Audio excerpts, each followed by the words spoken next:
qo'llayotgan yaponliklardan iqtisodiy yordam ilayotganingni angladik. Mushu yig'inninki butun sponsorligini shu yaponliklar qilib berib o'tibdi. Yig'in zallari, yataqlari berib kelishlar. Unda bo'lgandan keyin sen bu İsmail Çingiz'ninki belirtilmez nima uchun bu yaponliklar ko'tarmaydi, boshqalarninkini ko'taradi. Sen hatta bu hukumatda emas, Najmiddinning belirtini ko'tarib Rabia Qadir'ninkini belirtini ipaymoqchi bo'lsan, hatta hukumatning a'zosi bo'lgan Najmiddinni shu yerga men opirman degan vaqtida bu hukumatning odam bo'lsa nima ish opirsan? Desek o yig'inga qatnashmaydi, ammo yurishdim ishimni qilib turdi mening. U faqat mening kotibligimni qiladi degan vaqtida biz dedik uningga esingda bo'lsa, bu hukumatning ichidan sana kotiblik qiladigan bir odam chiqmay qilib, sen sirtdan kotiblikqa odam ilyapsan.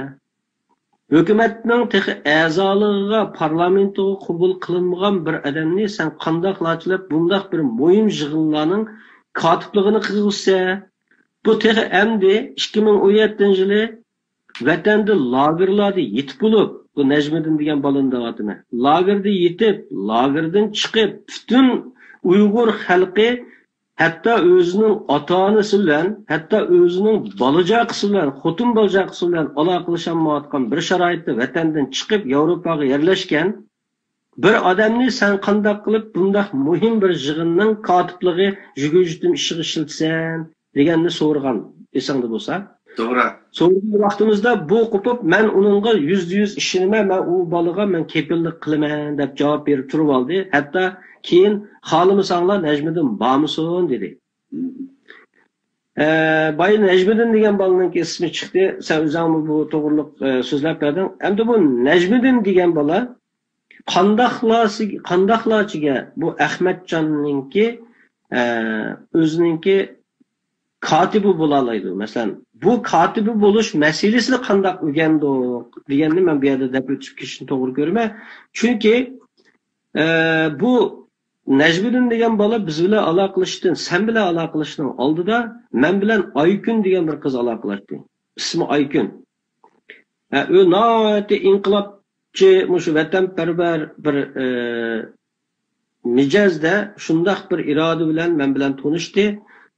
Vay Umidka, ben sizdinki mushu Facebook'taki sözlerinizde anlap, videolarınızda görüp, ben sizle aloqalashishni xohladim deb men bilan bu tor orqali munosabat qurgan. Albatta bu qizninki gap so'zlariga, so'z harakatlariga qarab, bo'lib Salih Xudoyorning faoliyatini, inimiz Salih Xudoyorning faoliyatlarini qo'llaganligiga qarab, albatta men bu qizga ait ishongan. Hurmatim, izzitim qo'zg'algan, nima degan vatanparvar yaxshi bir qarindishimiz deb. Mendimi bu yerda xatolik o'tdi. Bu qizni men tavsiya qilib bu parlamentoning to'rbetiga bizning WhatsApp gruppasiga kirishda bir xatolik o'tkazdim. Bu ixro uningga men. Bu Najmiddinninki Ahmadjonning uzundan beri Ahmadjonning kotibligini qilayotganligini bu Aykun degan qizdan uqdim men. Bu Aykun degan qiz menga degan vaqtida mening yo'ldishim yizpiryotdi bu Ahmadjonning butun dokladlarining hammani.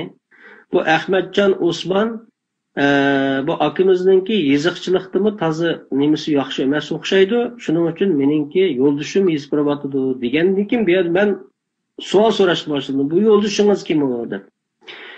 Yo'ldishingiz kim degandan keyin bu ayol menga dediki, mening yo'ldishim vatandan chiqqaniga bir yilda bo'lgan, shuningga ismini oshkorlashni toza xohlamaydi dedi. Bu yerda menda gumon paydo bo'lishga boshladi. Shu zamondan boshlab nima uchun degan chog'da vatandan bir yil bo'ldi chiqqani degan gap bir. Ikkinchidan vatandan chiqqaniga bir yil bo'lgan bola qandoqlarchiga Ahmadjonning shuncha ishonchisiga erishib Ahmadjonninki kotibligini qiladi va bir Ahmadjon o'zininki kotibligini qilsamayli, lekin bu yerda Sharq Turkiston surgun hukumati raisi jumhurining kotibligini qilyapti. Vatandan chiqqaniga bir yil bo'lgan bola. Va ismini sosyal medyada oshkorlashni xohlamaydigan birisi Teğe yüzünü cemaatning tanımaydigan, kimligini bilmaydigan birisi qandaqlarchiki Sharq Turkiston surgundi hukumatiniki prezidentninki kotibligini qildi deganga o'y boshlandi. Shuning bilan bizning o'ttirimizda bu bolaga nisbatan hukumatga akirishga bo'lmaydiganligini o'y birligi bilan biz qarshi chiqdik. Faqat va faqat Ahmadjon bu yerda biz bilan zidlashdi. Mening o'tirib qo'ydigan savolim shu. Ahmadjon Najmiddin degan shu vatandan chiqqaniga endi tek bir yil bo'lgan, Yevropaga o'rlashgani, o'zining ismini, o'ziningki yuzini bir jamoatga ko'rsatishdan qo'rqayotgan. Anlaşılan qaragan chaqda bu men bilan paranglashgan ayoli hozir ayol emasken, vatanda bir ayoli bolalari varken, Kanadada bir ayoli bolalari varken, endi bu yerda men xalqning shaxsiy oilasi ishiga aralashqim yo'q. Lekin bolalarining oilasininki kimligi noma'lum bo'lgan, o'zining kimligi tek noma'lum bo'lgan, o'zini bir to'rbatlarga chiqarishdimi qo'rqayotgan bir odam qandoqlarcha Ahmadjonninki katipligini qila oladi. Ha, yana bir savol deymi degan chaqda Ahmadjon biz bilishimizcha Ahmadjon siyosatga atlanishdan burun bizning xalqimiz Ahmadjonni shoir deb bildi. Hali hamma bizning ko'pincha xalq Ahmadjonni shoir deb bildi. Ham bir shoirning o'zining nutqini biz bir adabiyot o'qimagan odam, biz bir shoir emas. Biz chig'imizda o'zimizningki bayonotini, nutqini o'zimiz yoza olamiz. Ama reisi cumhur olan birisi, bir şair olan birisi özünün nutqini özü yazalmay, vatandan çıqqaniga hem de bir yıl olmagan bir nama'lum birisiga şu nutqini yazdırdıgan derecede bu qandaq bir hükümetsizlik, bu qandaq bir siyasi idraksizlik. Bu o'ttiridagi mesele bu. Ahmadjonninki bizning hukumatga akirman degan bari yo'q bir inson bor. U bo'lsa Najmiddin hukumatni men kuchlantirma desam, parlamentda menga qarshi chiqdi degan odam sanoqli shu bir kishi.